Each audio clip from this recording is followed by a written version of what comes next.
Keď vás poprosili, aby ste niečo urobili, nemohli ste povedať, nie je to možné. Museli ste nájsť nejaké riešenie. Každý deň, každú hodinu je tu niečo nové a iné. Nikdy predtým som niečo také nezažil.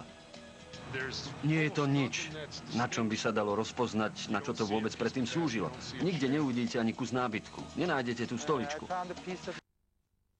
Konštrukcie budovy, ktoré... Nikde inde na svete. Kus práce, aký sme tu my od...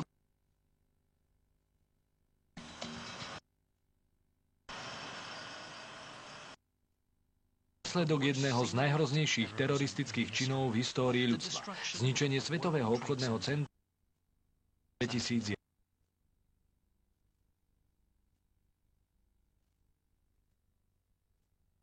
Nikto nemohol prežiť. Záchranné a likvidačné práce vstúpili do druhej, ešte zložitejšej fázy. Armádnych člnov. A robotníkov sa začala neľahká práca odpratávania trosiek z miesta, kde stáli obe budovy Svetového obchodného centra. Toto je ich príbeh. Hlavne cestou nikoho nezraste. Keď sme tam o druhej prišli, boli tam tisíce ľudí. Všade bolo množstvo ľudí. Nevideli ste ani na meter. Dym, prach, útržky papierov boli roztrúsené až do vzdialenosti 3 kilometrov.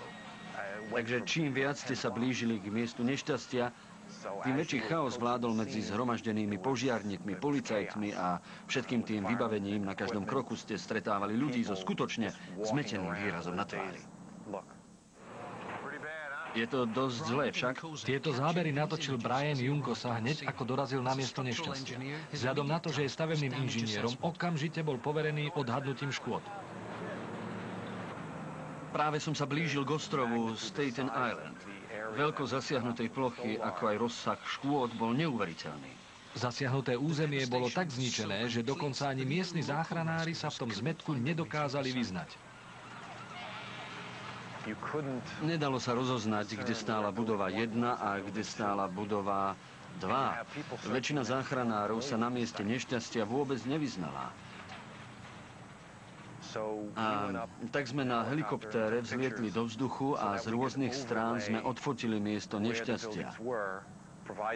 Tieto fotografie veľmi pomohli v orientácii tímov záchranárov nasadených na mieste nešťastia. Na základe týchto fotografií sme mohli potom odhadnúť, kde sa nachádzajú podzemné prvky, ako napríklad ochranná stena, ktorá vytvára niečo ako bazén okolo základov celého Svetového obchodného centra, tunely metra, ventilačné šachty a tak ďalej. Svetové obchodné centrum sa rozprestiera na ploche 64 000 štvorcových metrov. Okrem 2 výškových budov však bolo zničených ďalších 5 budov, ako aj podzemné obchodné a parkovacie priestory. Inžinier Richard Gerlock bol v prvom tíme prieskumníkov, ktorí prenikli pod úroveň ulice.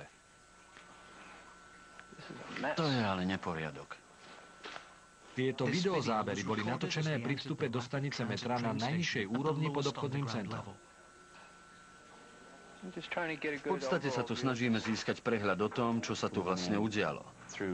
Dostali sme sa tam cez severný prechod, čo je vlastne vetracia šachta so schodišťom. Po tejto šachte sme sa dostali až k samotnému tunelu metra, skontrolovali sme steny tohto tunela, snažili sme sa zistiť, či sú steny ešte v pomerne dobrom stave a teda, či ešte vydržia. Tieto podzemné časti však boli v pomerne dobrom stave, keď sme tam prvýkrát prišli. Toto je nástupište B. Keď sme boli v podzemí, našli sme tam množstvo pozostatkov a bežných vecí zo života, ktoré tam ľudia v panike zanechali. A toto nemám veľmi dobrý pocit z tejto podlahy, zdá sa mi trochu nestabilná. To hej. Keď sme prechádzali po nástupišti, tak sme napríklad videli novinový stánok, ktorý bol síce celý pokrytý prachom, takže ste nemohli prečítať, čo to bolo. Videli ste iba obrysy vecí, ako napríklad rôzne čokolády, časopisy, noviny, ktoré tam boli tak, ako ich to ráno rozložil majiteľ tohto stánku. Keď tadiaľ prechádzate a vidíte všetky tie rôzne predmety na pultoch, no viete, keď si na novinách prečítate dátum 11. september, je to, ako by ste sa v tej chvíli presunuli v čase. Tam dolu naozaj zastal čas. Odhadnutie škôd bolo veľmi dôležité, hlavne v prvých momentoch po útoku. Budovy v okolí spadnutých dvojčiek boli na pokraji zrútenia, čo v značnej miere ohrozovalo životy záchranárov a robotníkov. Inžinierska firma Richarda Tomasettiho zohrala kľúčovú úlohu pri riadení likvidačných prác.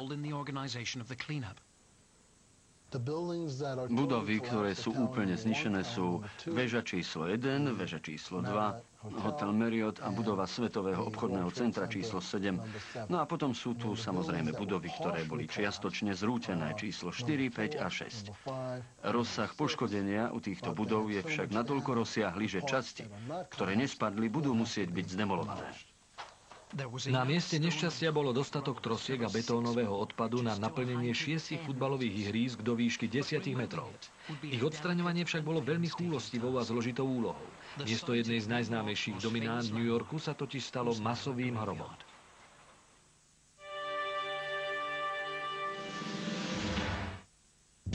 The search is on in September, scanning the skies and seeking signs that we may not be alone. In the unfolding universe, the race is on to discover Mars on Earth. Come and help me! Help! Shackleton and Scott chase each other south to different destinies poles apart, unearthing new evidence as to what killed the megabeasts. And modern gladiators seek honor and supremacy. September on Discovery.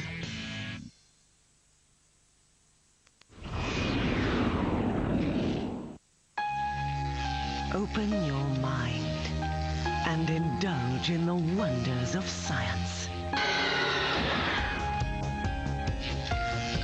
Visions of the future explored. Mysteries of the past exposed. Wisdom of ages explained. Uncover the enigma that is science with Discovery.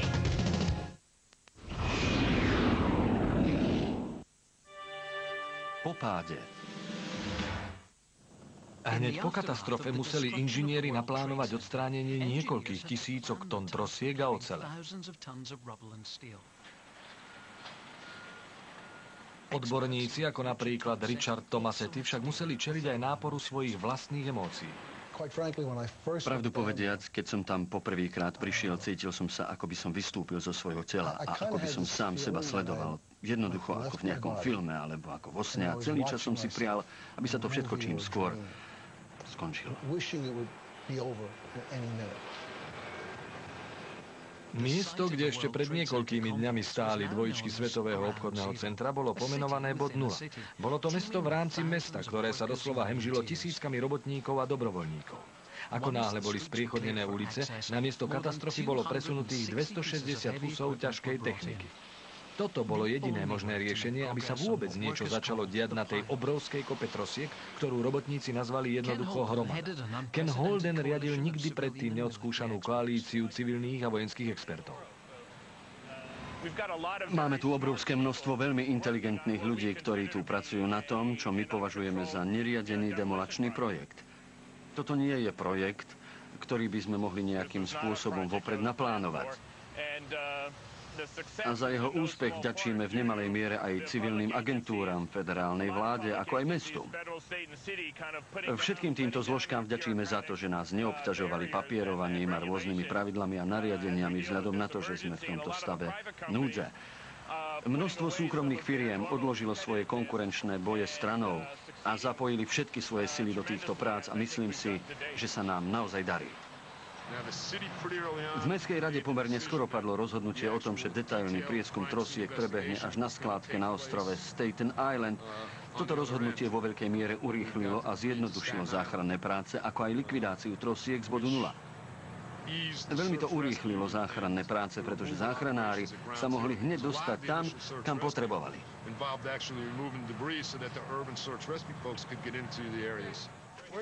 Kde je naše vedro? Primárnou úlohou bolo pátranie po tých, čo prežili. Ale jeden malý tím expertov pátral po viac ako 2 tonách heroínu, ktoré boli uskladnené v priestoroch colnej správy, ako aj po miliónoch dolárov v zlate a striebre, ktoré boli uložené v banke Nova Scotia. Napokon sa im to predsa len podarilo nájsť.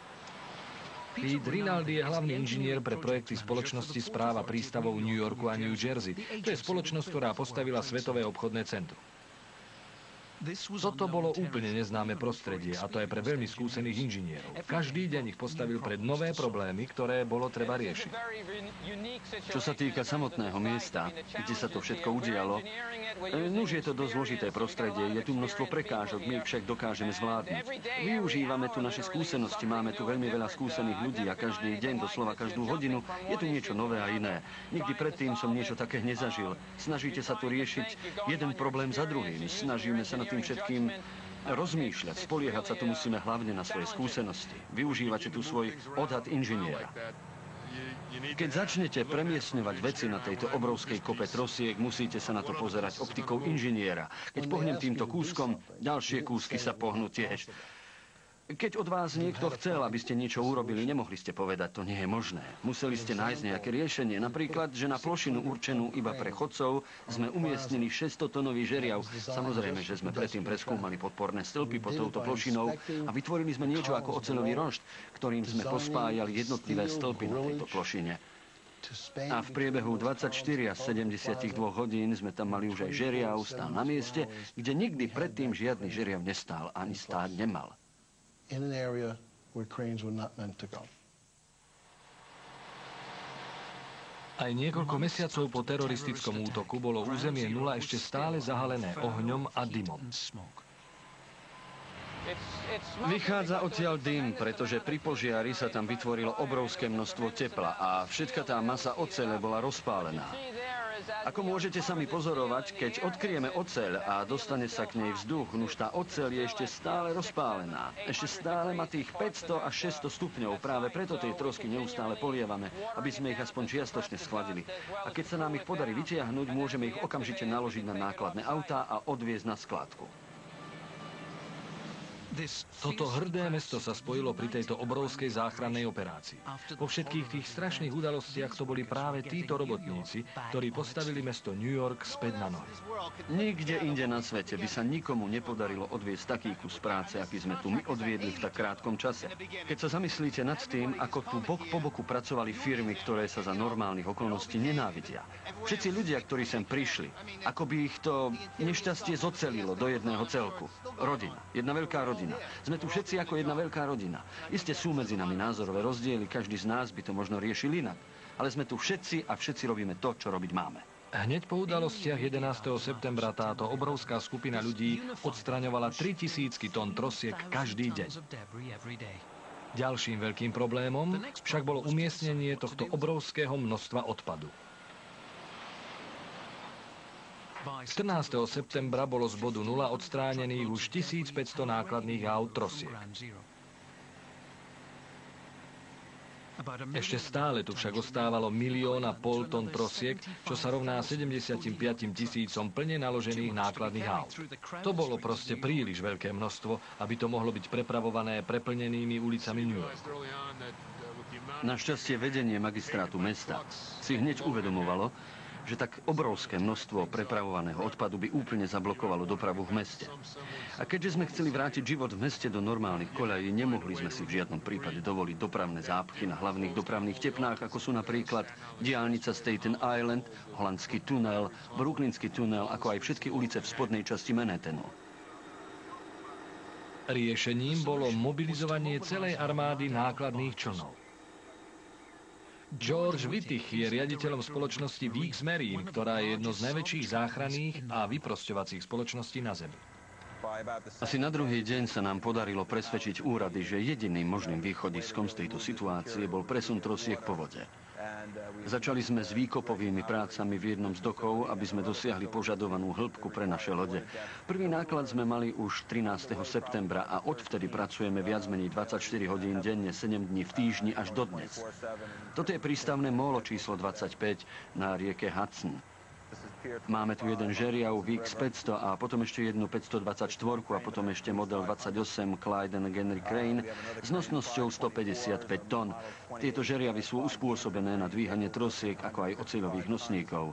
Každý nákladný čln pojme 50 až 150 nákladných aut, čo znamená, že tento spôsob dopravy je oveľa efektívnejší. Tento systém nám okrem iného umožňuje rozdelenie trosiek do skupín už priamo v bode 0. Odpad ide na skládku do Fresh Kills a stavebná oceľ, ktorá ešte má svoju cenu, ide inde. Táto operácia je síce gigantická, napriek tomu som presvedčený, že sme pomerne efektívni.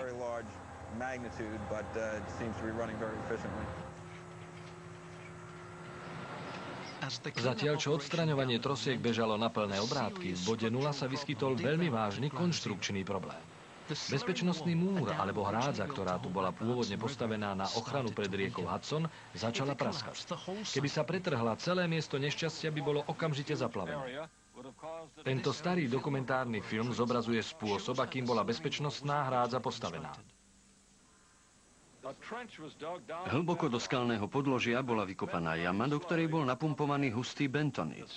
Tento hustý bentonit bol hustejší ako obklopujúce blato a prach, čím úspešne bránil spadnutiu steny. Po dokončení každej časti boli do týchto bentonitom napustených výkopov spustené 25-tonové oceľové klietky.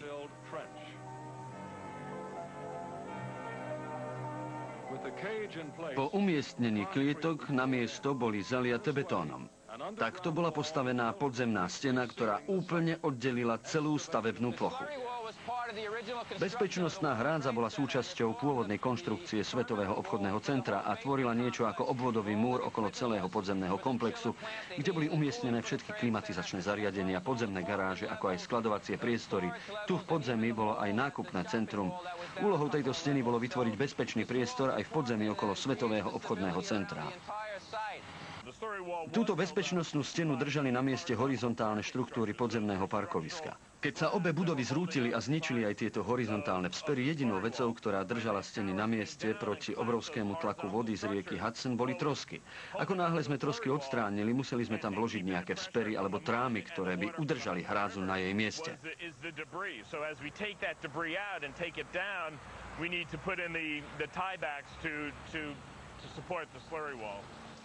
Tieto oceľové výstuhy zabezpečovali potrebnú stabilitu hrádzi, aj keď prišli naozaj v hodine 12. Jedno nedeľné ráno, práve keď som prichádzal na stavenisko, jeden z robotníkov prišiel ku mne a povedal mi, na múre sa objavila prasklina. Pozrel som sa na to a povedal som, nuž čo? To, čo sa vlastne stalo, bolo klasickým zlyhaním materiálu pod obrovským tlakom okolitej zeme. Stalo sa tu vlastne to, že sa pohla stena, teda začala sa pohybovať. Jedným z núdzových opatrení bolo to, že sme sem doviezli 45 000 kubíkov zeminy. Napriek tomu sa stena pohla o 20 až 23 cm. Trvalým riešením však boli iba oceľové vzpery. Je to v podstate jednoduché zariadenie, ktoré pozostáva z oceľovej stvorky a oceľových lán. Ich inštalovanie je však zdĺhavý a komplikovaný proces. Vrtame do steny pod 45 stupňovým uhlom, 22 metrov cez zeminu a potom ďalších 11 metrov do skalného podložia. Keď dorazíme až k skalnému podložiu, vytiahneme vrták a do diery spustíme oceľové laná. Tieto laná tam upevníme super silným cementom. Po vytvrdení cementu ich pomocou oceľových svoriek napneme na hmotnosť 300 tón. Rozostupy medzi jednotlivými vzperami sú asi 3 metre. A čo sa týka vertikálneho rozmiestňovania, už tak tieto vzpery budú ešte v ďalších 4 úrovniach.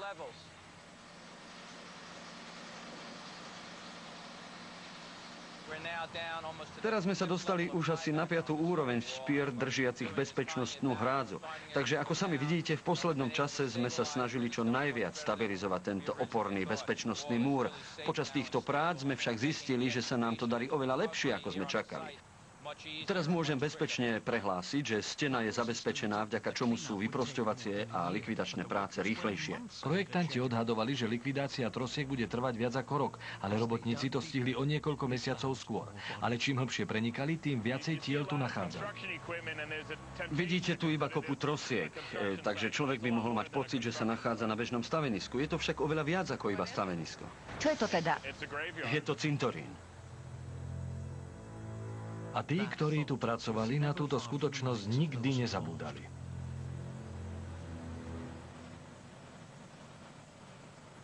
Tieto nákladné člny niesli hrozný náklad, ktorý tvorili trosky zo Svetového obchodného centra. Trosky a kúsky betónu smerovali na skládku na ostrov Staten Island. Stavebná oceľ zasmerovala do New Jersey. 8 až 10 nákladných člnov každý deň, každý s nákladom 3000 tón trosiek.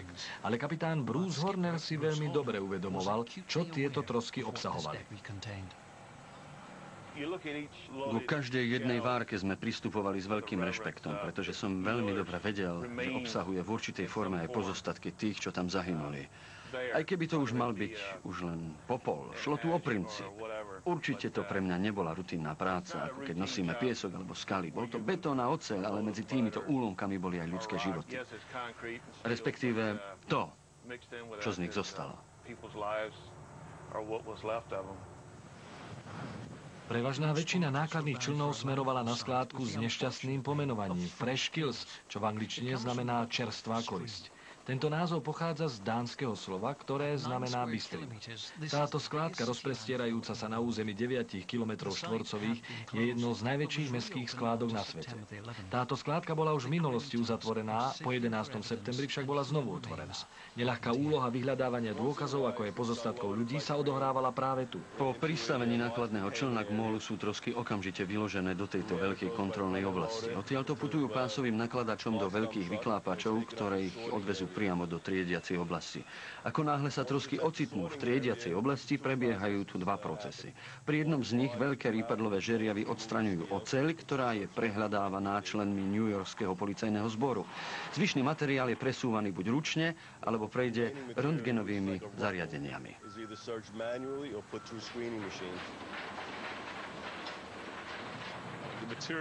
Trosky, teda menšie predmety, boli najprv separované na vibrujúcich pásových dopravníkoch, pri ktorých stáli policajti a agenti FBI, ktorí všetky tieto predmety podrobne skúmali a hľadali akékoľvek dôkazy.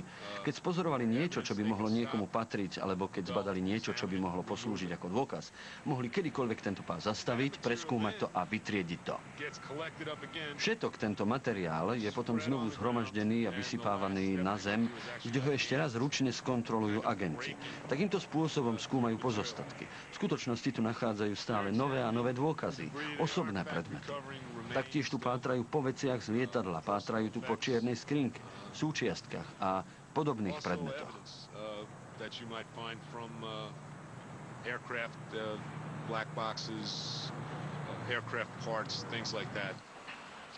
Toto bola úloha skutočne neľahká, už ani nehovoriac o traumatických zážitkoch spojených s touto prácou. Našli sa tu celé tisíce osobných predmetov, ktoré rozprávajú životné príbehy tých, ktorí to peklo neprežili. Ako aj príbehy o ľuďoch, ktorí o vlások unikli smrti. Vyšetrovateľom sa napríklad podarilo nájsť moju identifikačnú kartu, ktorá bola v mojej kancelárii na 72. poschodí. Doniesli mi ju práve dnes. Toto je naozaj moja identifikačná karta. Pre vstup do Svetového obchodného centra. Bolo tam moje meno, takže ma mohli identifikovať. A je tam napísané aj to, že pracujem pre spoločnosť Správa prístavov New Yorku a New Jersey. Viete, skoro každý deň prechádzam autom okolo týchto vrakov zničených aut. V srdci ma naozaj zabolí hlavne, keď prechádzam okolo časti, kde sú umiestnené záchranné, policajné a hasičské vozidlá. Pamätám si na to, ako som niektoré z nich videl v bode 0 11. septembra, ako aj počas niekoľkých nasledujúcich dní, až kým ich nepresunuli sem. Všetky sú teraz na ostrove Staten Island. Človek si naozaj nemôže pomôcť. Keď tadiaľto prechádzate, vzbudí to vo vás všetky možné emócie a až vtedy si uvedomíte rozsah tohto všetkého, čo sa tu udialo. Myslel som, že bude v konečnej stanici a nie tu. 20 metrov pod úrovňou ulice bol objavený posledný vlak. Čakal tu na pasažierov, ktorí už nestihli nastúpiť. Týmy robotníkov tu museli pracovať non-stop celé dni, aby sa dostali až k tomuto bodu. Inžinieri sú však presvedčení, že pokrútené oceľové nosníky, ktoré sa podarilo vytriediť, im prezradia, prečo sa Svetové obchodné centrum vlastne zrútilo.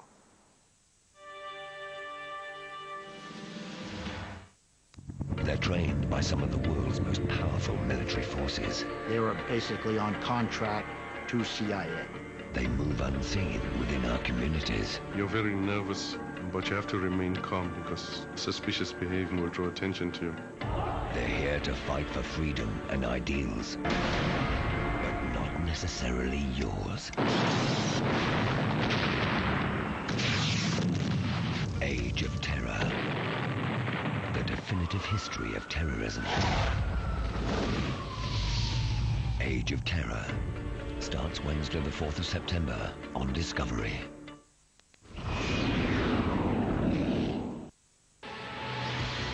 For some people, it's not enough to read a map. They need to explore it. For some, the world is full of new experiences, just waiting to be tasted. For some, a map is not a piece of paper. It is a passport to adventure. Let the adventurers show you the world out there. Explore some new terrain with Discovery.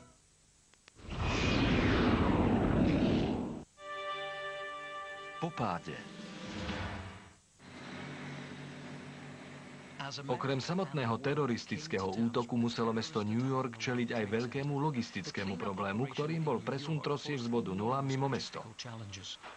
Pomocou nákladných člnov boli po rieke Hudson presunuté obrovské množstvá oceľovej a betónovej sute. Tento náklad bol presunutý do triediaceho centra v New Jersey. Za normálnych okolností je v každej várke 400 až 500 tón stavebných nosníkov v každej várke. Vyloženie trvá asi 12 hodín. Tie najväčšie a najťažšie nosníky umiestnime priamo pozdĺž dokov, pretože jednoducho je to takto ľahšie.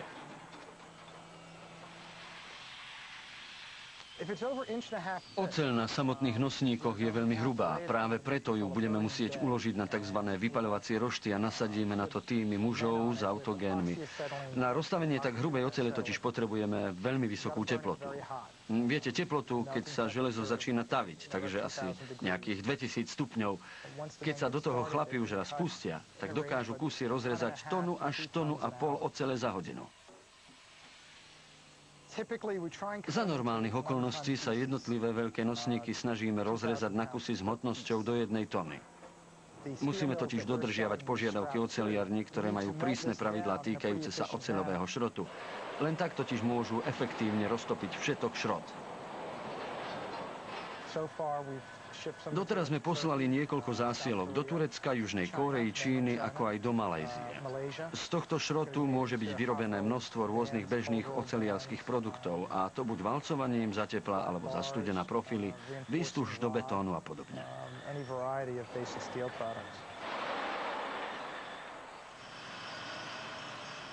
Všetky pokrútené oceľové nosníky budú recyklované.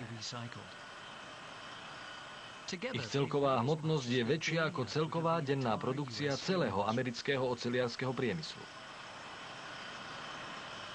Všetky záchranné, ako aj pracovné týmy tu odviedli kus dobrej roboty. V mnohých prípadoch zašli až za hranice zdanlivo neuskutočniteľného. Tieto pokrútené trosky by však mohli poskytnúť odpoveď aj na jednu veľmi dôležitú a kľúčovú otázku. Prečo budovy nezostali stáť aj po náraze lietadiel s teroristami na palube?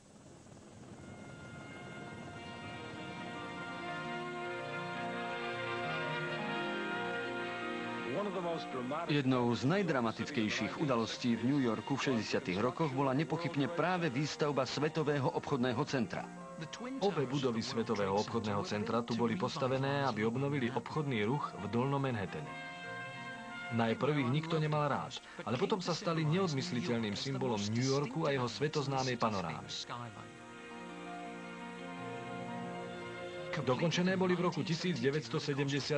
Celkové náklady dosiahli 1,1 miliardy dolárov. Budovy boli svojho času najvyššie budovy na svete. Navrhnuté boli Minoru Yamasakim, ktorý trpel závratmi. Vonkajší plášť budovy pokryl dutými oceľovými rúrkami, ktoré bránili vo výhľade. Ich funkciou však bolo zabrániť tomu, aby ľudia nedostávali závrate z tak veľkej výšky. Yamasaki napísal, že Svetové obchodné centrum bolo symbolom jeho odhodlanosti bojovať za svetový mier. Spoločnosť Johna Tishmana postavila budovy, ktoré boli založené na revolučnom konštrukčnom riešení. V prvom rade boli v spodnej časti použité vysokopevnostné ocele. Pracovné označenie týchto segmentov boli harfy. Boli to veľmi komplikované stavebné prvky. Takisto plášť budovy bol nezvyčajný v tom, že bol zhotovený z pozváraných oceľových plátov. Podlahový systém bol vytvorený z prefabrikovaných dielcov, ktoré po zmontovaní vytvárali veľké plochy bez akejkoľvek potreby podpier. Množstvo vecí na tejto budove bolo úplne nových a revolučných. Major sort of platforms that were laid from one with large, long spans, and So it was different. Richard Zottola je spoločníkom spoločnosti Leslie E. Robertson. Práve táto spoločnosť navrhla túto novú a revolučnú štruktúru. Samotné jadro tvorilo to, čo my nazývame systém pre prenos záťaže. Samozrejme aj vonkajší plášť niesol určitú časť hmotnosti budovy. Všetky tieto tlaky boli prenášané priamo do zeme. 60% hmotnosti každej budovy niesli oceľové nosníky v jadre budovy. Zvyšných 40% niesli vonkajšie nosníky, ktoré sa významnou mierou podieľali aj pri ochrane budovy pred silnými nárazovými vetrami. Takže čo sa týka záťaže spôsobenej silným vetrom, vonkajší plášť tvoril trubkový systém. Práve tento dával budove potrebnú pozdĺžnú stabilitu, aby mohla odolávať vetrom až o sile hurikánu.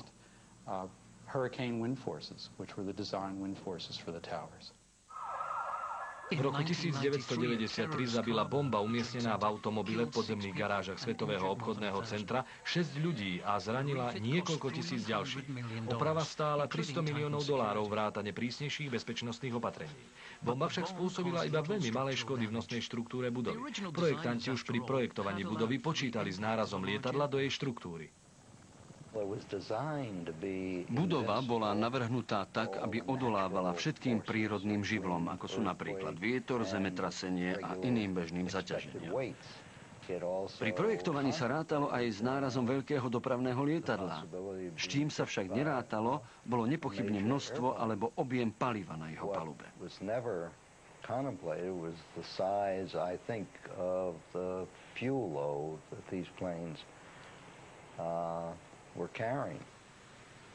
Nikto nepočítal s tým, čo sa stalo skutočnosťou 11. septembra.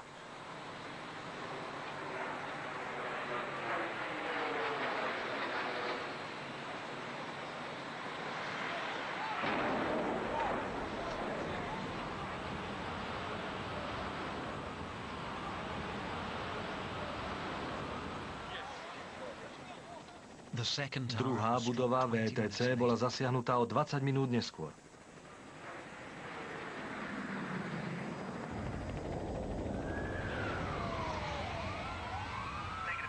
Na palubách oboch lietadiel bolo viac ako 75 000 litrov leteckého benzínu. Obrovský žiar, ktorý sa rozhorel v mieste nárazu lietadiel, spôsobil to, že oceľové nosníky zmekli ako špagety vo vriacej vode. Avšak to, prečo došlo k tak katastrofickému zlyhaniu nosných štruktúr oboch budov, asi nikdy úplne nepochopíme.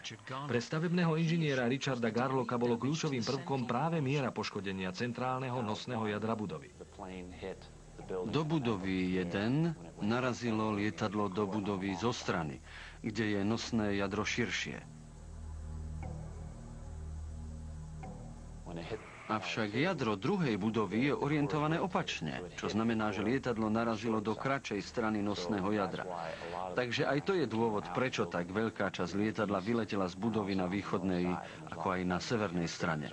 Z budovy v mieste nárazu vyletelo aj množstvo úlomkov vzhľadom na to, že časťam lietadla nebránilo nič v pohybe skrz budovu. Toto je jeden z hlavných rozdielov medzi týmito dvoma budovami. Sled udalostí bol nasledovný. Prvým problémom bolo to, že lietadlu nič nezabránilo v tom, aby vniklo do budovy, ako nôž do masla. To spôsobilo to, že lietadlo preniklo až do jadra štruktúry, kde sa vznietilo letecké palivo. Takže v druhej budove horel oheň niečo viac ako hodinu. A čo sa tu vlastne stalo, bolo to, že podlahy pod náporom obrovskej teploty zmekli. A práve podlahy boli jedným z kľúčových prvkov konštrukcií oboch budov. Dodávali totiž vonkajším, ako aj vnútorným vertikálnym nosníkom potrebnú horizontálnu stabilitu. Tieto stavebné komponenty, ktoré sú v takejto budove vystavené obrovským tlakom, totiž potrebujú aj horizontálnu výstuž, aby sa udržala ich stabilita a pevnosť. Keď odstránite horizontálne výstuže, znížite nosnosť vertikálnych nosníkov.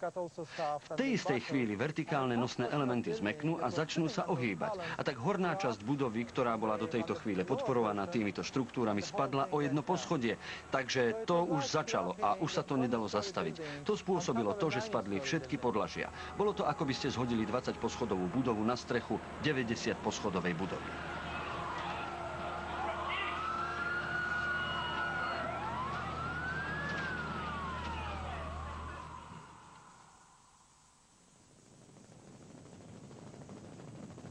Všetky názory týkajúce sa pádu dvojčiek sa opierajú hlavne o konkrétne dôkazy nájdené na rumovisku. Profesor iránskeho pôvodu Hasan Astaneh je jedným z inžinierov, ktorí pátrajú po príčine nešťastia. V recyklačnom závode v New Jersey ešte stále pátra po akýchkoľvek dôkazoch. Všetky potenciálne zaujímavé kúsky sú označené jeho menom. Všetky nosné štruktúry, ktoré tu vidíte, sú pohýbané a poškodené. Mojou úlohou je však nájsť kusy, ktoré sa zohli, keď budova ešte stála. Pretože všetko, čo tu vidíte, spadlo dolu a pohýbalo sa. To však pre nás nie je vôbec dôležité. Skutočne dôležité je nájsť kusy, ktoré boli tam hore, ktoré nevydržali ten nápor a odštartovali neodvratný pád budovy. Každý vonkajší nosník bol počas výstavby očíslovaný. Aj napriek obrovskému množstvu trosiek je Astaneh presvedčený, že sa mu podarilo identifikovať jeden z bodov, kde lietadlo vniklo do budovy. Tento kúsok je veľmi dôležitý, pretože pochádza pravdepodobne z miesta, kde do budovy vletel motor alebo iná časť lietadla. Toto je presne to miesto. Toto je vonkajšia strana budovy a na spodku je vnútorná časť. Podľa poškodenia tohto kúsku je zrejmé, že tu narazilo niečo buď veľmi ťažké, alebo pohybujúce sa veľkou rýchlosťou. Vidíte to zaoblenie. Niečo tu narazilo asi takto a pokračovalo vo svojom pohybe vo vnútri budovy. Astaneh taktiež našiel jeden z nosníkov z jadra, ktorý bol kľúčovým dôkazom pre teórie odôvodňujúce pád budov. Našiel som nosník, ktorý bol poškodený motorom lietadla. Motor lietadla vletel do budovy a narazil do tohto nosníka. To je niečo skutočne veľmi dôležité, pretože doteraz sme nemali absolútne žiadne dôkazy týkajúce sa toho, čo sa vlastne stalo vo vnútri budovy. Ako som to už povedal, tento nosník bol poškodený motorom lietadla. A ako sami vidíte, motor lietadla z neho vytrhol časť ocele, ako by sa doň zahryzol. Nosník však zostal stáť a ešte stále držal tú obrovskú záťaž. Neskôr kvôli požiaru však povolil. Táto časť je prvkom vonkajšieho plášťa, ku ktorému bola pripevnená podlaha. Podľa ohnutia nosných čapov je jasné, že podlahy spadli ako prvé. Po ich zrútení stĺpy už nemali potrebnú horizontálnu stabilitu a tak došlo k ich deformácii. Takže si myslím, že tento dôkaz je veľmi dôležitý, keď sa snažíme odpovedať na otázku, čo spadlo ako prvé, podlahy alebo nosníky. Tento kus pokrivenej ocele jednoznačne svedčí o tom, že stĺpy sa zdeformovali ako prvé. Druhá budova, do ktorej vrazilo druhé lietadlo, spadla v priebehu 54 minút od nárazu.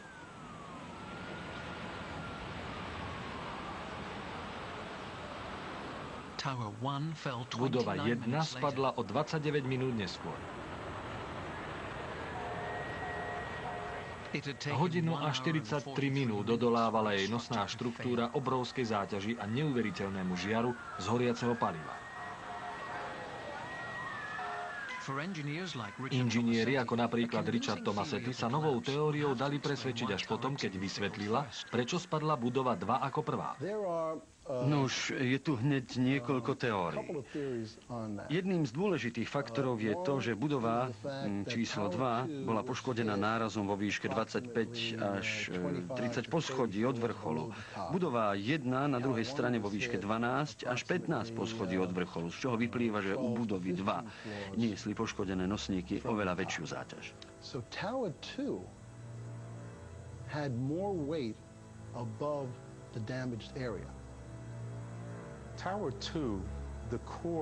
budove 2 bolo jadro orientované v smere sever-juh, takže na každej strane jadra bolo asi 20 metrov voľného priestoru. Keď do budovy narazilo lietadlo, prekliesnilo si cestu týmto priestorom ako nôž v masle. Okrem toho, podľa môjho názoru, vytrhlo aj niekoľko hlavných nosníkov pozdĺž dlhšej strany jadra nosníkov. Takže je dosť možné, že v budove 2 boli okrem rozsiahleho poškodenia fasády poškodené aj viaceré nosníky ako v druhej budove. Na druhej strane v budove 1 narazilo lietadlo do budovy z jej širšej strany, čo znamená, že do jadra narazilo lietadlo v mieste, kde je jadro širšie ako dlhšie. Aj to bol pravdepodobne dôvod, prečo tu nebolo poškodené tak veľké množstvo práve vnútorných nosníkov ako v budove číslo 2.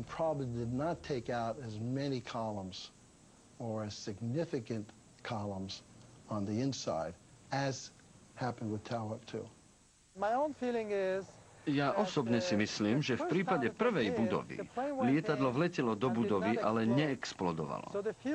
Palivo tu horelo naozaj iba postupne, pretože tu nebolo dostatočné množstvo rozbitých okien a nebola tam ani vyrazená stena.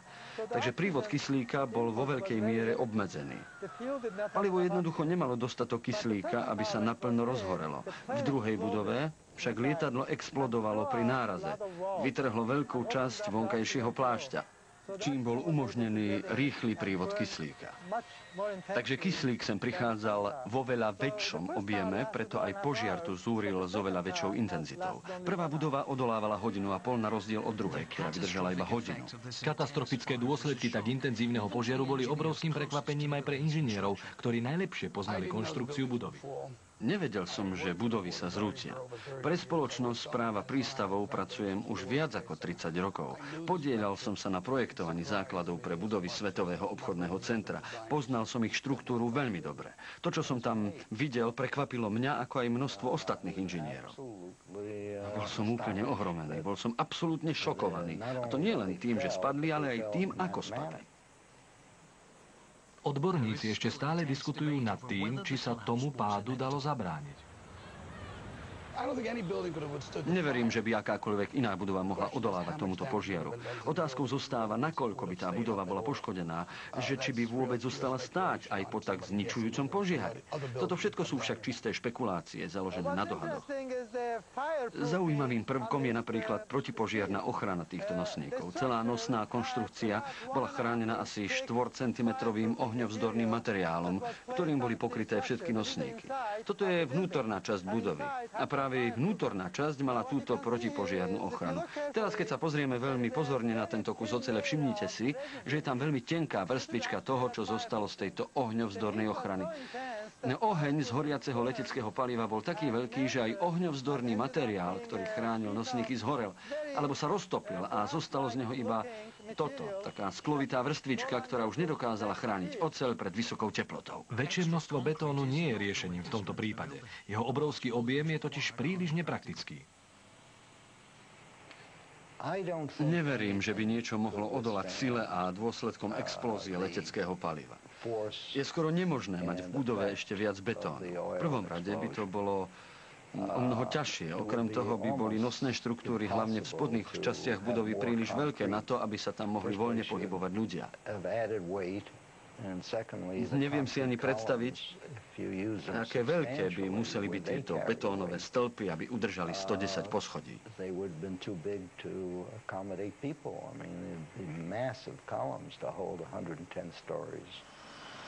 Katastrofické zlyhanie betónu a ocele v prípade budov Svetového obchodného centra stavia projektantov a architektov pred nové, doteraz nepoznané výzvy, ktoré budú musieť byť skôr alebo neskôr vyriešené, aby mohli byť mrakodrapy stavané aj v budúcnosti. Je tu ešte jedna otázka. Ako náhle bude miesto, kde pôvodne stáli dvojičky, vypratané, čo by tam malo byť postavené? Čo by bolo najideálnejším pamätníkom tejto tragédie? Platil celkovú sumu $3,2 miliardy, a to len 6 týždňov pred útokom. Vzhľadom na to, že mojou povinnosťou je platiť správe prístavu nájomné v celkovej sume $120 miliónov ročne. A zmluva ma okrem toho viaže aj k tomu, aby som znovu postavil Svetové obchodné centrum. Tak je to uvedené v zmluve? Áno, presne tak je to uvedené v zmluve. A vzhľadom na to, že očakávam asi $7 miliárd na výstavbu budovy. Poisťovne? Áno, toľko by malo tvoriť celkové poistné plnenie. Okrem poškodenia dôležitých dopravných tepien a sietí stratilo mesto v priebehu jedného dňa 1 milión štvorcových metrov kancelárskych priestorov. Nevyhnutnosť rekonštrukcie týchto infraštruktúr by však mala byť vyvážená želaniami a požiadavkami rodín obetí, ako aj potrebou výstavby vhodného pomníka. Lobistické združenie Reja Gastila sa do tejto debaty pustilo s veľkou vervou. Je tu určitá skupina ľudí, ktorí sú presvedčení, že celá oblasť ako celok by mala byť pamätníkom. No a potom je tu ďalšia skupinka ľudí, ktorá by na tomto mieste najradšej videla záhradu, ktorá by sa časom mohla pretransformovať na niečo iné. V iných návrhoch sa zase hovorí o tom, že by po budovách VTC mali ostať aspoň otlačky vo forme rybníkov alebo jazierok v tvare ich základov. Práve tieto miesta by mohli byť ideálnym priestorom pre rozjímanie a uvažovanie nad tým všetkým, čo sa tu stalo. Iní ľudia zase hovoria, že najideálnejším pamätníkom by bola neuveriteľne vysoká väža, z ktorej by bol ideálny výhľad na celé mesto. Nemusela by mať obchodný charakter. Bola by predovšetkým pamätníkom, ako aj symbolom a prejavom odhodlanosti vzoprieť sa terorizmu. Je veľmi dôležité, aby sme hľadeli do budúcnosti. Svetové obchodné centrum musíme znovu postaviť. Možno to už nebudú 110 poschodové budovy, vzhľadom na to, že nemyslím, že by to bolo rozumné. A myslím, že ani ľudia by nechceli pracovať vo výške 70, 80, 90 alebo 100 poschodí. Celkom reálne si však viem predstaviť bežné 50, 60 a 65 poschodové budovy. Towers of 50, 55, 60, 65 stories in height, even 70 stories in height. Padol dokonca aj návrh, že obe budovy by mohli byť znovu zosobnené vo forme svetelných lúčov, čo by bol skutočne nezvyčajný pamätník na chýbajúci element v panoráme mesta. Tragédia budov Svetového obchodného centra je pre nás jedným veľkým ponaučením. Myslíme si, že po udalostiach z 11. septembra budú architekti brať do úvahy oveľa viac faktorov a neočakávaných udalostí, ktoré by mohli zasiahnuť ich budovu.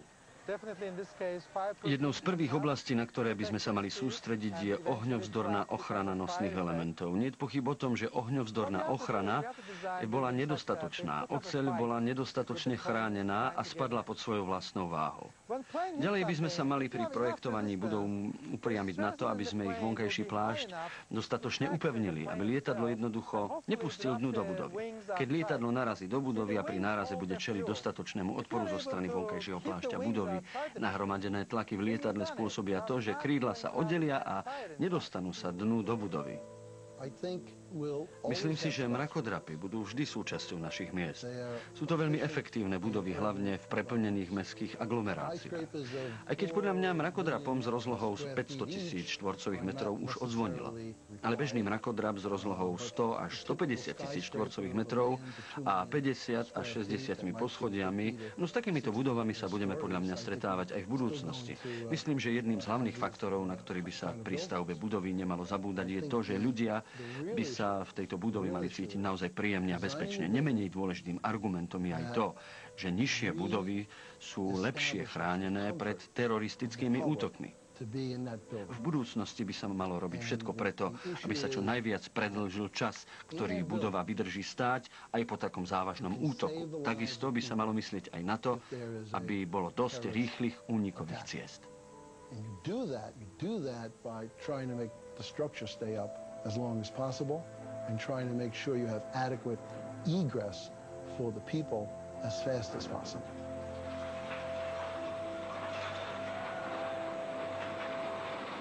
Americký básnik Robert Frost raz napísal: v 3 slovách dokážem zhrnúť všetko, čo som sa naučil o živote. Život ide ďalej. Obyvatelia New Yorku stáli pri tejto neuveriteľnej tragédii bok po boku.